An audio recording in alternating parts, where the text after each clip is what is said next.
Next is portable toilets. Now remember, the rule for portable toilets is that they have to be 10 feet away from a stormwater conveyance.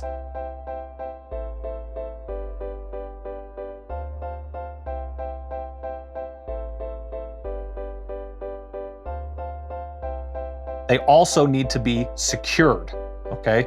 Now, there's a couple of ways that they can be secured. They can be staked down, that's the most common one. But if they're tied down, or if they are weighted down with sandbags or gravel bags or something like that, a lot of times we see people tying gravel bags or something like that to it. In this case, they tied a bunch of big logs to it. Hey, great. It helps secure it from being blown over in the wind. Just never seen it before, but good on you guys, way to go.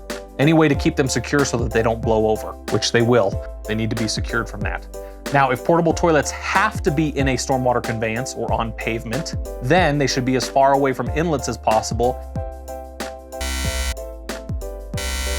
and they should be in secondary containment. They should be inside of a pan